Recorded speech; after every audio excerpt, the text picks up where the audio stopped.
అందరికీ నమస్కారం. ఒక డిమాండ్ చాలా కాలంగా వినపడుతుంది. ఏంటంటే, ఈ జిల్లాల విభజన జరిగాక రాష్ట్ర విభజన జరిగింది. రాష్ట్ర విభజన జరిగిన తర్వాత తెలంగాణ కూడా జిల్లాల విభజన జరిగింది. ఆంధ్రప్రదేశ్ కూడా జిల్లాల విభజన జరిగింది. ఆ జిల్లా విభజన జరిగినప్పుడు కొన్ని జిల్లాలకి కొంతమంది వ్యక్తులు, చనిపోయిన వ్యక్తులు గౌరవార్థం వాళ్ళ పేర్లు పెడతాం జరిగింది.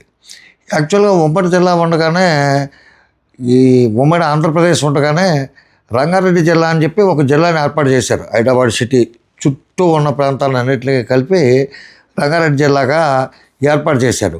అది ఒక వ్యక్తి పేరు, కొండ వెంకటరంగారెడ్డి.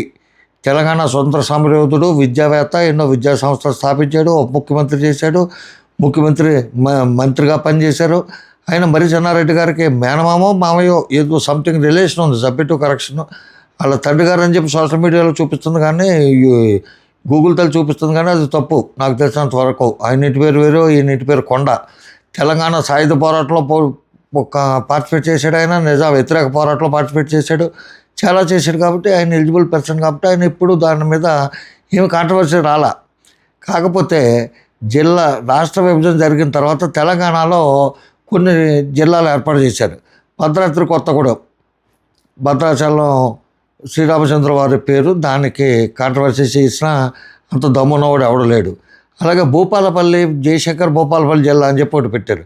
జయశంకర్ గారు అనేది ఆయన లెజెండ్, తెలంగాణ ఉద్యమ సిద్ధాంతకర్త. నీళ్లు, నిధులు, నియామకాలని కదా, అసలు తెలంగాణ రాష్ట్రానికి ఎందుకు ఏర్పడాలనేది ఆ ఉద్యమానికి ఒక సిద్ధాంతం, ఒక థీరీ ఆయన దగ్గర నుంచే వచ్చింది.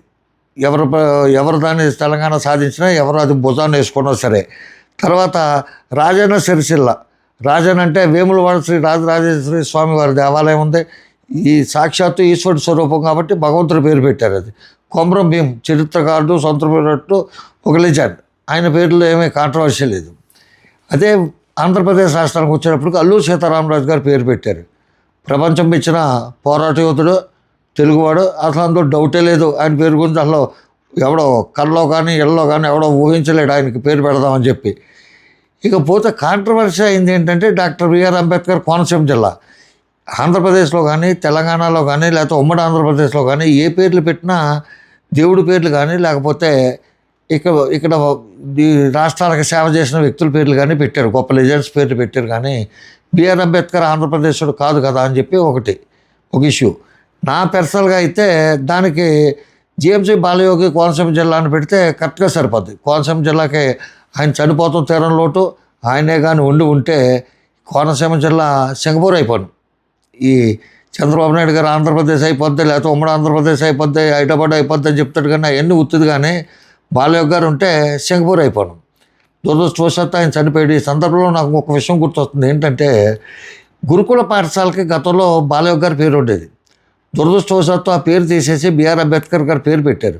అంబేద్కర్ గారి పేరు మీద దేశ విదేశాల్లో కూడా ఎన్నో స్టాచ్యూలు ఉన్నాయి, ఎన్నో వీధులు ఉన్నాయి, ఎన్నో గ్రంథాలయాలకి, ఎన్నో రాష్ట్రాలకి, ఎన్నో ప్రాంతాలకు ఆయన పేరు ఉంది. ఇక్కడ గురుకుల పాఠశాలకి అనుకుంటాను నేను, నాకు తెలిసినంత వరకు సబ్జెక్టు కరెక్షన్. బాలయోగి గారి పేరు ఉంటే తీసేసి బిఆర్ అంబేద్కర్ గారి పేరు పెట్టారు. అదేవిధంగా కోనసీమ జిల్లాకు కూడా అంబేద్కర్ గారి పేరు పెట్టారు. అది కాకుండా బిఆర్ అంబేద్కర్ గారి కంటే జిఎంసీ బాలయోగి గారు అయితే కొంచెం యాప్ట్ అయినామో, దానికి దగ్గరగా ఉండునేమో. నేనేమి క్యాస్ట్ని బట్టి, గొప్పతనాన్ని బట్టి వాళ్ళిద్దరిని పోలికలు పెట్టి కానీ చెప్పట్లా. కోనసీమ వాడు కాబట్టి ఆయన్ని లోక్సభ స్పీకర్ చేశాడు. చాలా గొప్ప వ్యక్తి, చాలా డెవలప్ చేశాడు. యానో ఇద్దరులకు వంతెన దగ్గర నుంచి చాలా డెవలప్మెంట్లు కనపడ్డాయి. ఇప్పటికి రైల్వే లైన్ కూడా వచ్చేసినేమో. ఇకపోతే అన్నమయ్య అంటే మీరు వెంకటేశ్వర స్వామికి సంబంధించి, అన్నమయ్య అంటే హిందువుల ఆరాధ్యత వెంకటేశ్వర స్వామి ఎంతో. ఆయన్ని గురించి అన్ని పాటలు రాసిన గొప్పవాడు అన్నమయ్య. ఆయన గురించి అన్నమయ్య జిల్లా కూడా కాంట్రవర్సీ ఉండదు.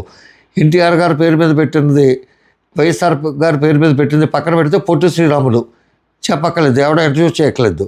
సత్యసాయి జిల్లా, సత్యసాయి మన ఎదురుగుండా మనకు జీవించుండగానే మనకు తెలిసి చాలామందికి ఆయన చనిపోయాడు. ఆయన మానవ మాత్రుడైనా దైవాంశ సంబుతుడే. ఆయన కట్టిన ఒక హాస్పిటల్ చాలు, ఇంకా ఎక్స్ట్రాలు మాట్లాడక్కర్లా మనం. ఇంకా మిగతా సర్వీసెస్ అన్నీ పక్కన పెట్టేయండి, ఒక హాస్పిటల్ సరిపోద్ది. ఇకపోతే ఎన్టీఆర్ జిల్లా, కడప వైఎస్ఆర్ జిల్లా. వైఎస్ఆర్ గారు చాలా ప్రజాభానికి సంబంధించి మహోద్ధృతంగా వెలుగుతున్న రోజుల్లో యాక్సిడెంట్లో చనిపోయారు.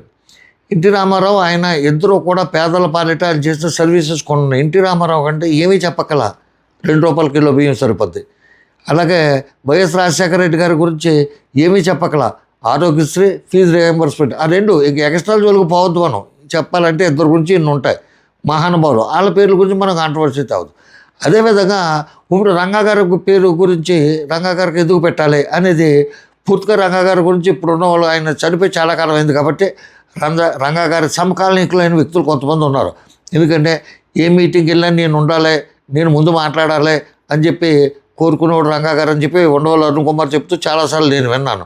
అదేవిధంగా రంగా గారు ఏ కేసు అయినా సరే, ఇది కమ్మవారు ఎవరో అడ్వకేట్ ఉంటే ఆయన చేతే చేయించుకునేవాడు, ఆయనే నమ్మేవాడు ఆయన అని చెప్పి అది కూడా ఉండవల్లి అరుణ్ కుమార్ అని చెప్పాడు.